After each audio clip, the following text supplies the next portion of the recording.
It's about to go down.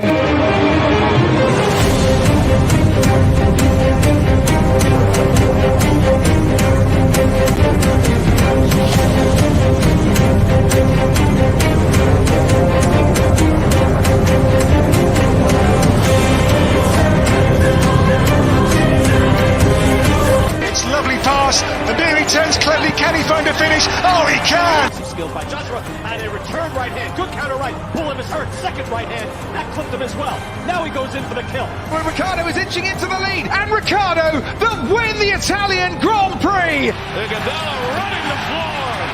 Still leading the way with Canada in there too, with the Netherlands.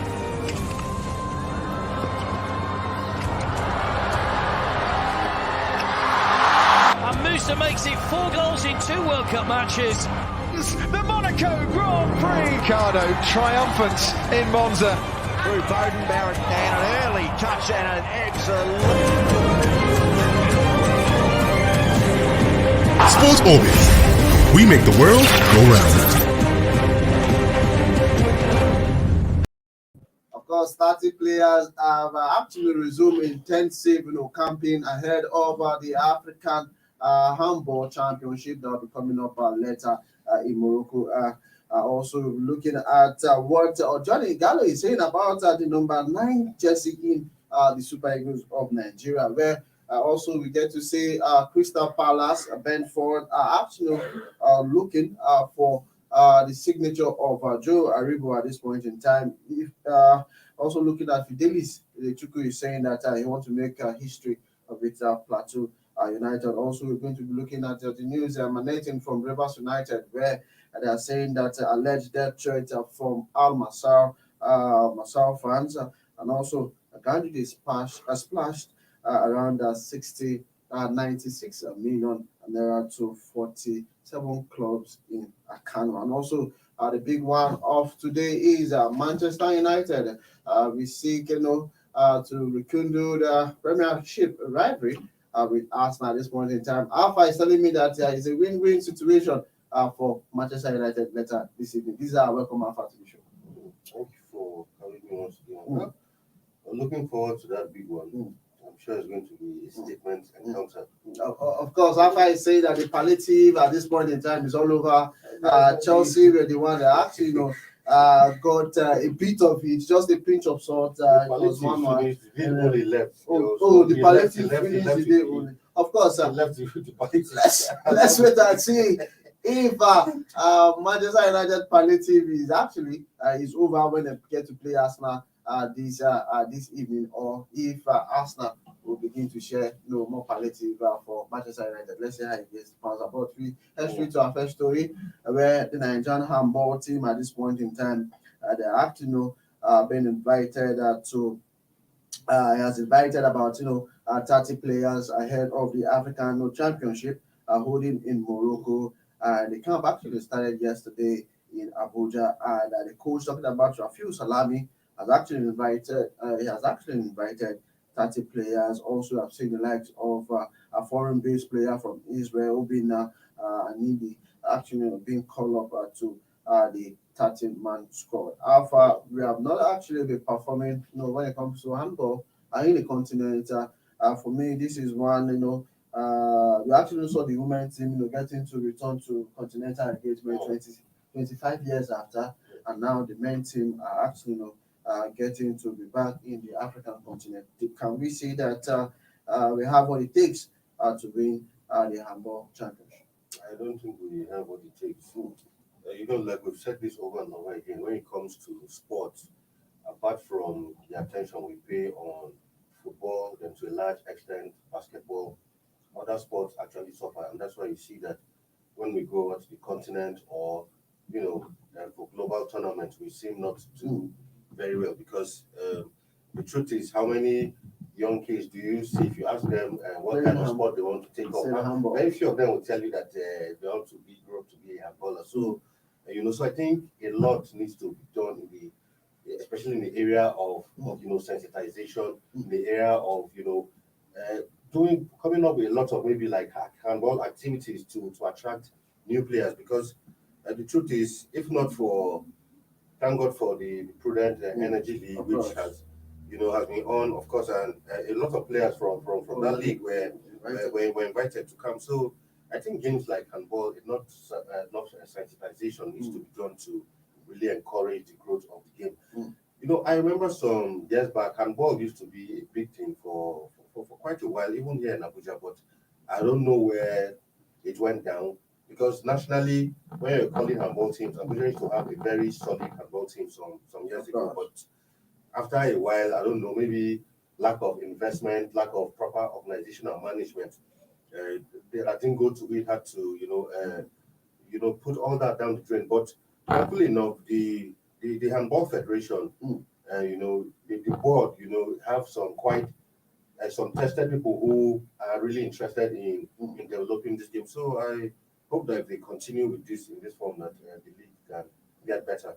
But doing well on the continent, I think for now it's just a matter of participation, because the truth is, I really don't see us doing much when we go for this championship. But let's even start by even participating. Like you said, the female team participated after 25-year absence, so you can imagine that. So let them go and participate, and maybe next time around they can improve on this participation. Looking at the coming of the handball league, can we see it as actually further improve the game and also the quality? We know that we actually call it a handball league, but we know it was just for me it's a competition. Can we say that will actually create a depth when it comes to handball in the country going forward when we get to play the continent?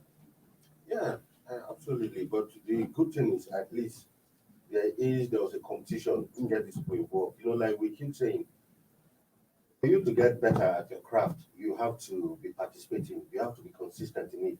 So if there was no league in the first place, these boys wouldn't have even had a chance to even express themselves, show what they can offer. So I think the league helped sort of to engage them. And if not for the league, I mean, a lot of these players who were invited, how would they have even come to limelight? So the league actually helps in exposing a few of them who have now been called up. So, but I still think that a lot needs to be done for, in the area of orientation, sensitization, to ensure that handball is one of the sports that people look up to playing moving forward. Of course, moving forward, I want to wish somebody the best. They should ensure that they get to prepare well for them to actually do the nation part. Also, for them to apply for visas on time, because we know when it comes to the North African countries, it is very very difficult for them to actually secure visas to travel. Of course, with the COVID restriction and all that. So, saying all the best. That's to Salifu Salami aside. Away from that, let's tweet to the Super Eagles at this point in time, where international, talking about ex Super Eagles player, they are actually calling for the return of Emmanuel Dennis. He actually played for Watford, and they are calling for his recall to the national team at this point in time. We know that he has actually made just 3 international, cap for the Super Eagles of Nigeria. The last time that he played was late in 2020, where he was a substitute for Kelechi Iheanacho in the 82 minutes of the African qualifier against the Sierra Leone in Freetown on November 17, 2020. The 24-year-old at this point in time has been flying with all cylinders. He has actually backed 6 goals and 5 assists in 30 games for Watford. This season, we saw him scoring against Manchester United. He scored again against Chelsea yesterday in the English Premiership, and at this point in time, he has been flying with all cylinders.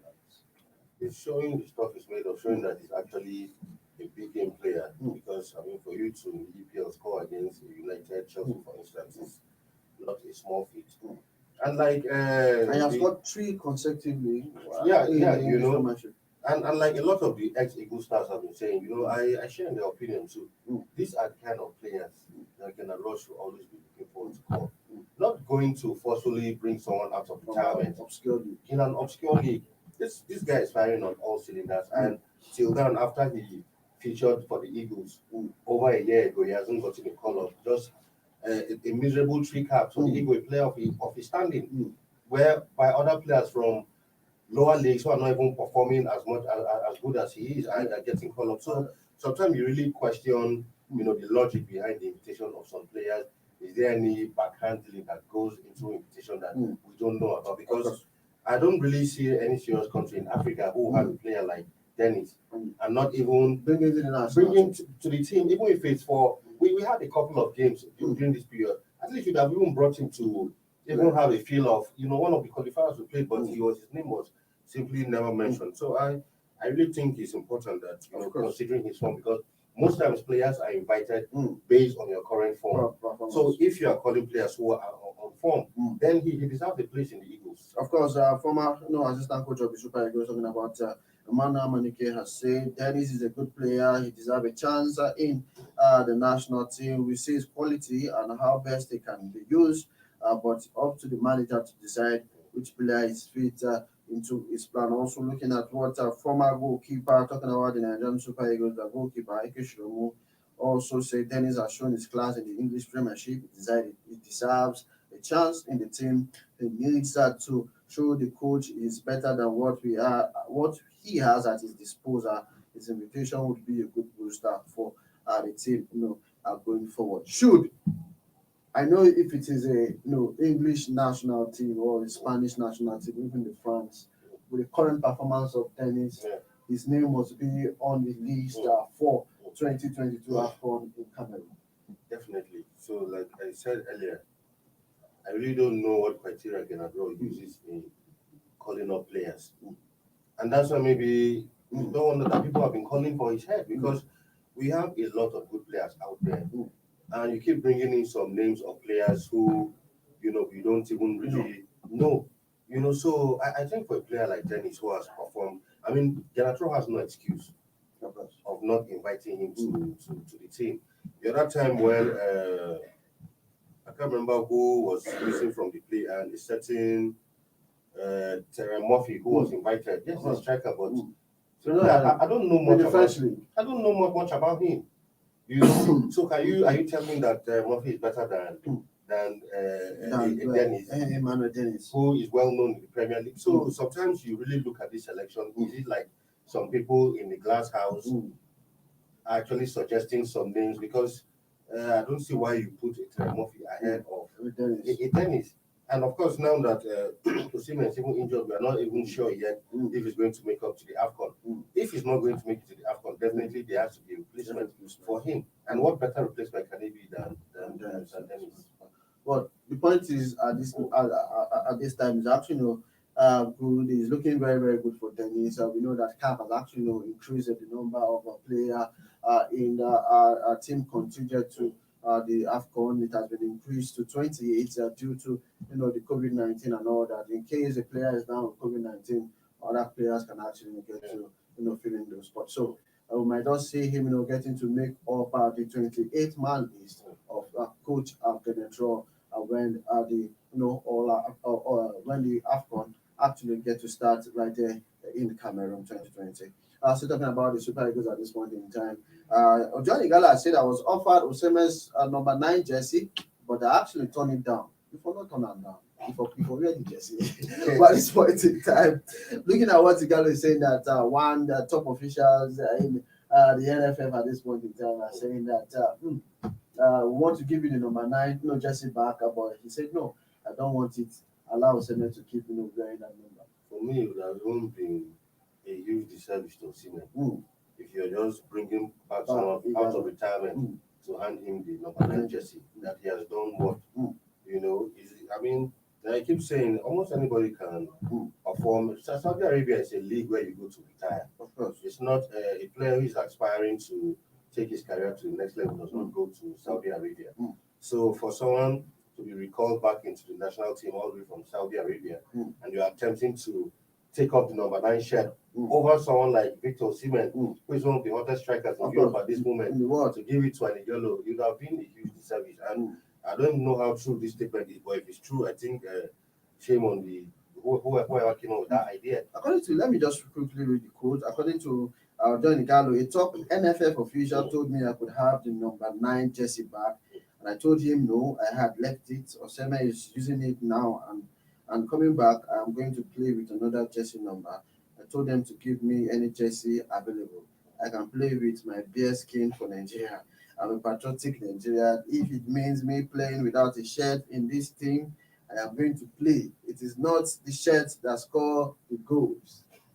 That's actually coming from Johnny Gallo at this point in time. But we saw his performance. For me, it was below par against Cape Verde. If I was him after those to that performance, I mean, I should have just gone back into retirement. Because I mean, we didn't see his impact. You know, he had about 3 clear-cut chances exactly that he should have converted. So you now ask, so what was the need for bringing him back to do what exactly? You know, so of course, we go for a short break.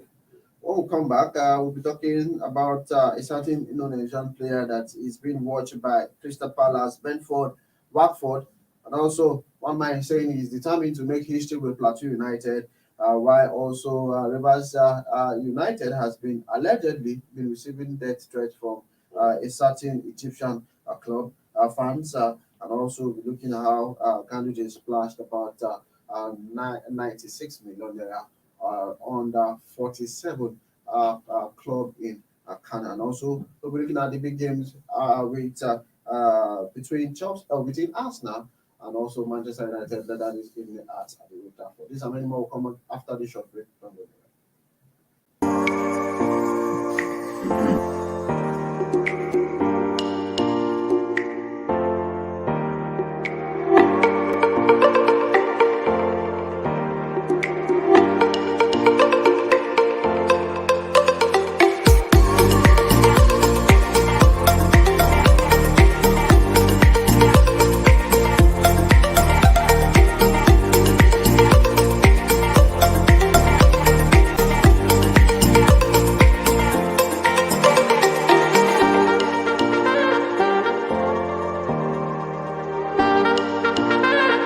For sponsorship and advert placements, please contact 080-3688-6158. Last Word Leadership Podcast Studio. You have the last word.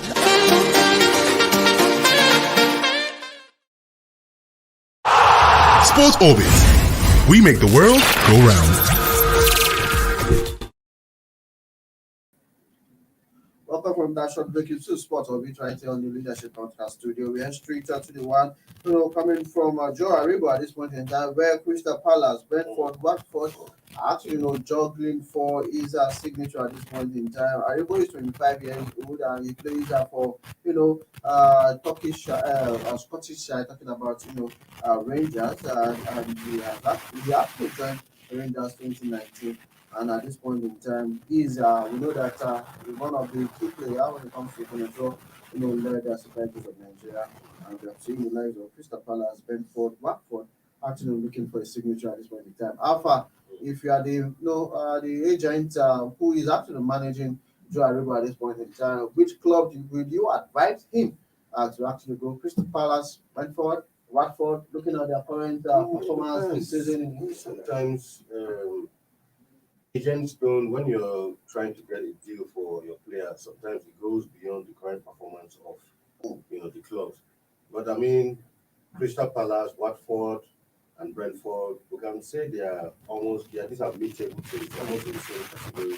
So I think to go with the club who are passing the best contract, because there's some football contracts that might offer you more money, but there's some other clubs in the contract that might not career. So I think what he needs to do is look at all the contracts. Go for the money now, or to go for the not at this point in his career. He should be going for finding ways of improving his career. Money will always come.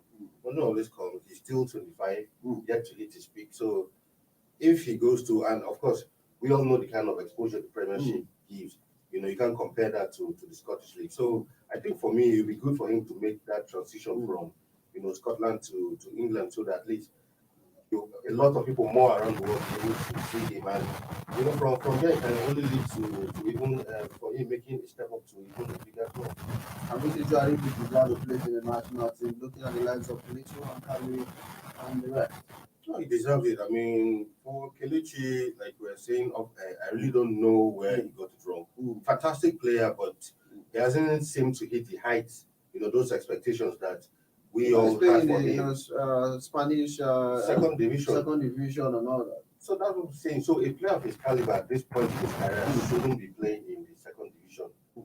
He should have been in the La Liga or in the Premiership. So, like I said, sometimes it could be the fault of his agent. So sometimes these things also happen. He signed for Arsenal, but sadly he couldn't play for Arsenal. He couldn't even make the cut. So that tells you that maybe a certain standard that Arsenal to work permit and all that. But I mean, for how many years? But he could still secure a move to another team in the Premiership or one of the top leagues in Europe. But playing in the Spanish second division, I really don't know and definitely I don't think a coach will want to pick a player from who's playing in the second division of Spain that's against someone who's playing like a club like Rangers, who are Scottish champions and all of that. So I think you can make a case for Aribo being in the team. Of course, we went from Jariwa this morning time. We went straight to Plateau United, where the daily Lechukwu is saying that he wants to make history with the just based team in that in particular. We saw him living, heartland Imo State, Owerri, of course, after being almost a year at this point in time.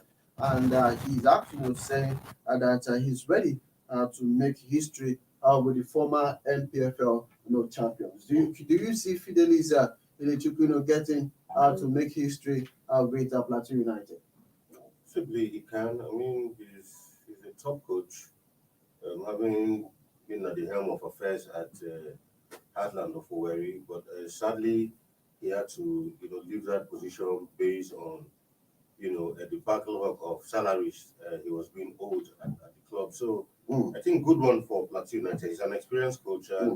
I just hope that at Plateau United his welfare will be a priority for the club, because the truth is, once you take the welfare of players and coaches seriously, it's easier for them to perform better on the field of play. So I really hope that everything they promised to do for him while he was signing the contract will be fulfilled to enable him to settle down properly and get the team up and running. The league is starting in another 2 weeks' time. And I'll be playing Niger Tornadoes. Yeah, in their first match, which is a tricky tie. Yeah, tricky tie. We know the caliber of Niger Tornadoes. Yeah, so that's just the first game anyway. So, but I really hope that Plateau United will have it. Plateau United know that it's a top team also, because you checked in the last former champions of the NBA. Former champions.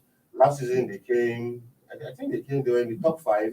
Yes, so that goes to show that they still have some quality players who if you can utilize well, to be able to spring up some surprises.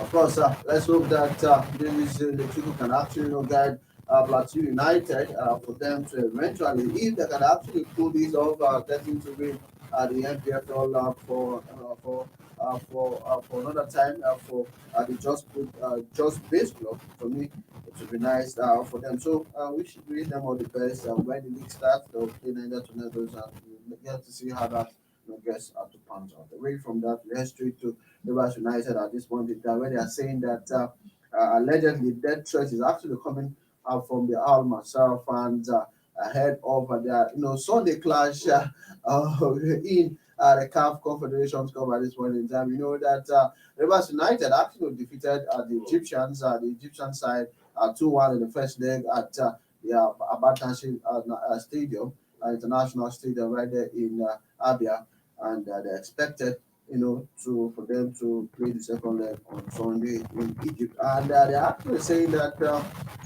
some of the contingent to that particular game has been denied visas by the Egyptian embassy at this point in time. Egypt again is being also called to this.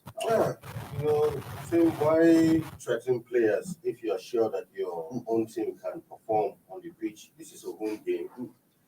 Yes, fine. They suffered a 2-1 loss in the first leg, but I don't think that's enough reason for you now to start threatening the opponents while they're going. Fans, actually. Exactly. You're supposed to give them, a befitting and welcome in your country.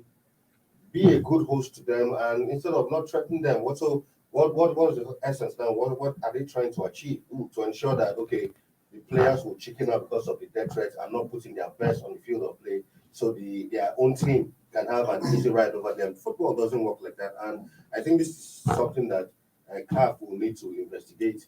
And if these allegations are true, I think that there's some disciplinary measures should be taken against our Matri and their fans, because, like I always say, football clubs need to put their fans in check. Because when you come out, the club might say, yes, it wasn't from our official, but they are your fans. So the club has to come out, calm traders to ensure the safety of the players of Rivers United. Of course, no doubt about it. I feel this is the best time for the NFF to actually whether into this particular situation. They should show why we have representatives in FIFA and CAF at this point in time. They should not actually play to the gallery. They should ensure that they follow this matter to the letter. We saw, I think it was last season where Plateau United was supposed to go to Tanzania, and when they got to Tanzania, 3 of their key players it was reported as COVID-19, positive. And at the end of the match, when they actually went for testing, it was discovered that they were negative. Just to show you that the African side, use a different way of getting to demoralize their opponents when coming to play in their country. Of course, away from that, we head straight out to Kano at this point in time, where the governor of Kano State, talking about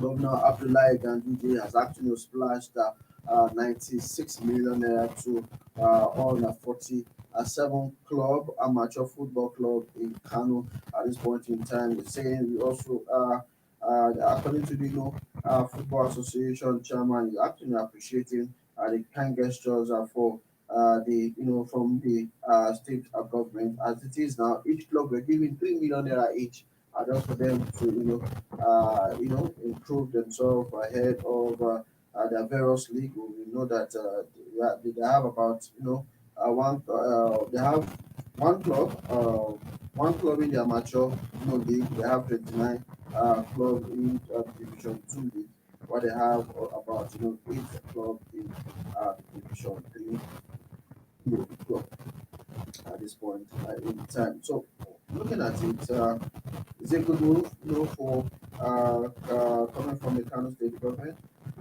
Yes, sure. The only thing there is, I hope the money, purpose of the money was given utilized.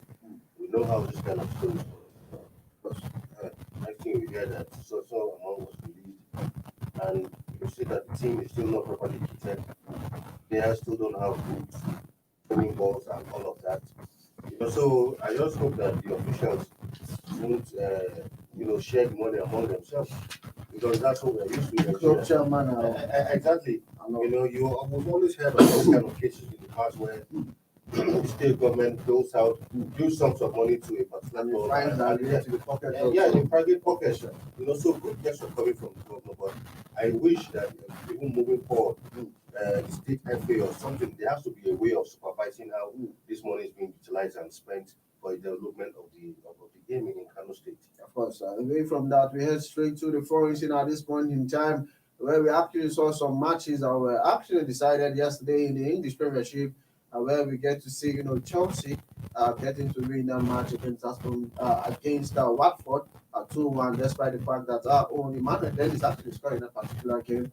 It ended 2-1 in favor of Chelsea. West Ham and Brighton actually played the 1-1 draw. Wolves actually with Burnley 0-0. Southampton also with Leicester City, despite Leicester City giving up in that particular game. They actually drew that match 2-2. Aston Villa lost at home to Manchester City. Bernardo Silva at this point in time cannot stop scoring for Manchester City. Everton in the Merseyside derby against Liverpool. It was 4-1 trashing of the Everton player.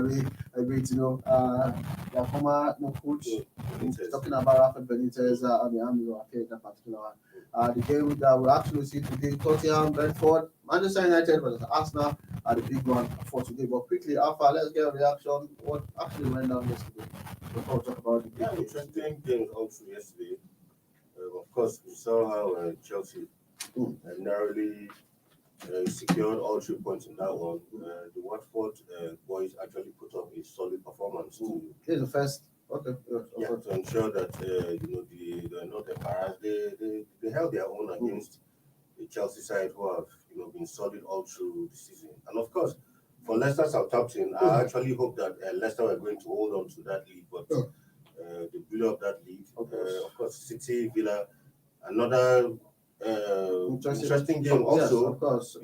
For me, impressive performance from Steven Gerrard. Yeah, impressive performance. First lost in English Premiership. Exactly, and considering the pedigree of Man City, you'd expect that it would be a whitewash or something, but it wasn't the case. 2-1 slim victory also. But of course, the surprising one was the Liverpool-Everton. I was actually expecting a tight encounter. Of course, in the first half, Liverpool went 2-0 up before Everton put a goal in that particular one. But even the Everton fans were actually leaving the stadium before. Yeah, I was actually expecting a draw in this match, maybe like sort of like a 2-2 draw. A lot of these Merseyside derbies have always ended in that way, but I didn't know that exactly. I didn't know that Mo Salah had other plans. Scored a goal in that one to ensure that Liverpool take all 3 points, and of course scored put four goals past Everton. At this point, it's not looking good for Rafa Benitez yet to secure a win in his last 7 games. And the way he's looking, it looks like he might be the next coach who might also follow, because performances haven't been really inspiring at all. Let's look at the games today. Antonio Conte side get to lead Tottenham against Brentford, and the big match today is Manchester United versus Arsenal. That will be going down at the Old Trafford. But looking at the 5 last meeting of Manchester United and Arsenal, Arsenal has won 3 of those 5 meetings, and also the last 2 encounters ended in draw. But looking at the top 6, performance and form in the last 5 games, Arsenal has actually won 4 matches, and they have lost 1. Chelsea have not lost any match. They won 3 and draw 2. But can we say during this particular match against Manchester United and Arsenal, what should the fans expect? Who is actually running home with the victory, or where is the pendulum getting to swing? Definitely, every game between Arsenal and United is always one full of fireworks and surprises. So, of course, you can just speak from your position as a fan when you expect the pendulum to swing. But I just know that it's going to be an interesting game. Of course, United will be open to prove a point. And of course, Arsenal too will be open to continue in their fine form, which was briefly stopped by Liverpool. But after then, they got back to winning ways, and I'm sure they want to, continue in that form to see how they can topple West Ham and finally land into the top 4. So for Man U at this point in time, they are 10th on the table. So I think at this point, the most important thing for United will be see how they can garner enough points to move up the table. Arsenal and Manchester United at the point in time. And we know that the new man, talking about the interim coach just signed, Ragnick has been, Ragnick has been given a work permit in the UK. He's not going to be on this. He's not going to be on the sideline today. Certainly, Michael Carrick will actually be person in him of affair, but he will actually be in the stadium to watch.